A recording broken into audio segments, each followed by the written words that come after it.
Әбіш Кекілбаев теңіз жағасындағы ой. Мекен етіп көкшіл теңіз, көкшіл аспан ортасын.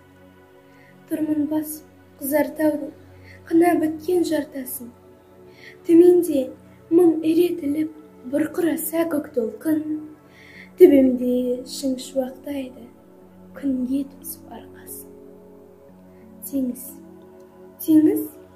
Теңіз неткен ашулы. Білмейді екен бұжалғанды, ол ашуын бір басуды. Көкжал толқын айбат жегіп мейіз десе жағаны. Жалына кеп жартастардың күс-күс қолы асылды.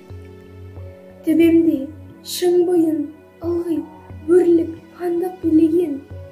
Әлгі айбатты ақ толқынды теңізге бас имеген. Күн ғана оны еміреніп маңдайынан сүйеді. Екеуінің ортасында тұрмын аңдап келген. Ва, табиғат, өзің еткен құпияңа беріксің.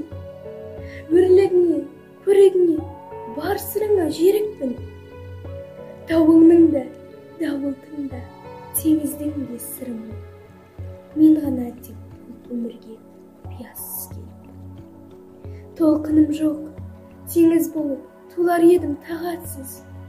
Қыран болып самғар едім, жаратылыппын қанатсыз. Неге туғызыпсың, бірақ құлаш бой бер. Болар едім, асқар таудың төсіндегі абатсыз.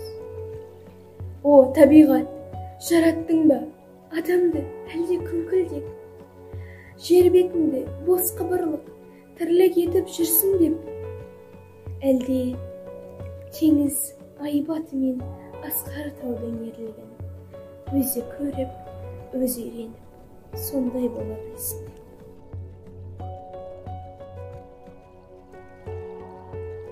Әбіш Кекілбаев бәсеке прозасынан үзінді. Жұрт біріне-бірі кимелей ортаға шыққан палуандарға олардың бұл қаққан бұлшықеттеріне қызыға қарасты. Палуандар беліндесе жөнелгенде қызымшек төбенің басы опыр-топыр болды да кетті.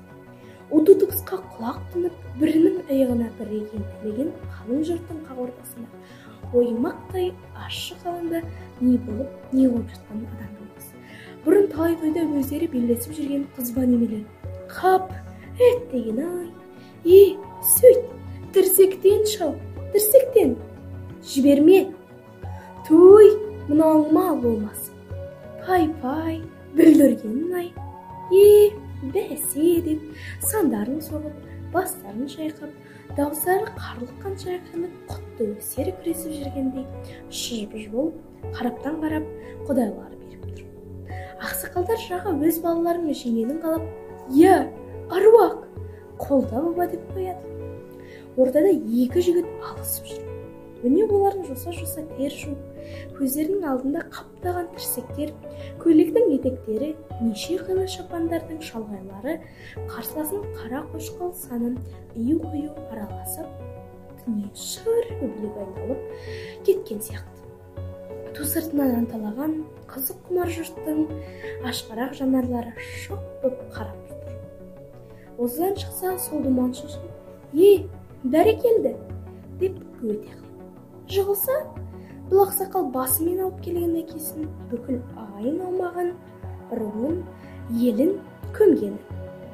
Онсын мал құмырсқаның илеуінде құжынған жұрттың жалақтаған көздерінен қашып құтылудың өзі оңай емес. Жауырынан тер қытықтап, денесі шоқ болып басқандай өртеніп барады.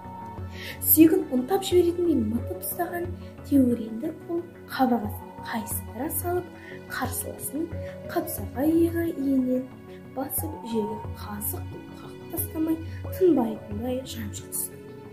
Міне кең дүние шіркеулеп айналып, оң аяқты тіреп сүзіп тастады. Олар тағы басты. Денелері оттай лаулап тұрған кездерінде оларға сұп-суық мұп-мұздай су төгіп жіберді. Олар тағырға алса тастады.